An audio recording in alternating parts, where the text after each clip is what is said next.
At lahat tayo guys ay magkakaiba magluto guys. Tulad sa akin. Muntik na masunog yung mga sibuyas. Pero okay lang yan, carry lang yan. Tingnan nyo. Ayan, mga sunog-sunog na itim-itim. Pero importante, masarap naman. Diba? At saka magkakaiba po tayo ng way kung paano magluto ng biryani. Meron namang mini way para magluto ng biryani guys. Hindi lang isang way. Ito naman guys, tama na ito kasi wala na siyang tubig. At saka ito na yung ating pinakuluan na kanin. So ngayon, maglalagay na tayo ng kanin sa kaldero. Tapos ibabaw natin itong ating niluluto na baka. Baka naman. Guys, naglagay pala ako ng kanin sa ibabaw. Ay, sa baba pala. Tapos, maglalagay na tayo ng laham. Laham na Arabic yun eh. Meat pala. Bawat ano natin dito, maglalagay ako dito ng butter. Aray. Yung butter natin dito. Butter ko tunaw na. Tapos, sibuyas.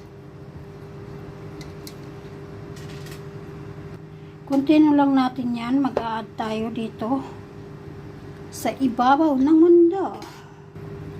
Alam niyo guys, kung dito lang pamilya ko, mahilig din siguro kumain ng ganito.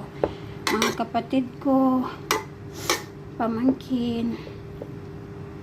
Pero wala tayong magawa. Nasa malayo tayo. Ayan guys, patuloy lang nating lagyan ng kanin o di kaya ulam sa ibabaw ng mundo.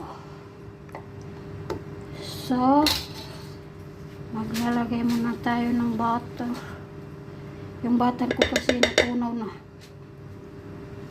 Tapos, naglagay rin tayo dito ng yellow color para gumanda ang kulay.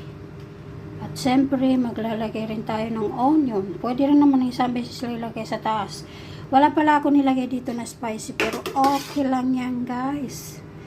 Para hindi naman masyado mas spicy ang pagkain. So yan guys, continue ko na lang muna ilagay ito guys. Importante, nakita niyo. Para maganda ang presentation natin guys, lagyan natin ng coriander leaves. Pampabango at saka masarap po ito guys. Okay. Okay. Ito na guys yung ating biryani. Oh no. O diba guys?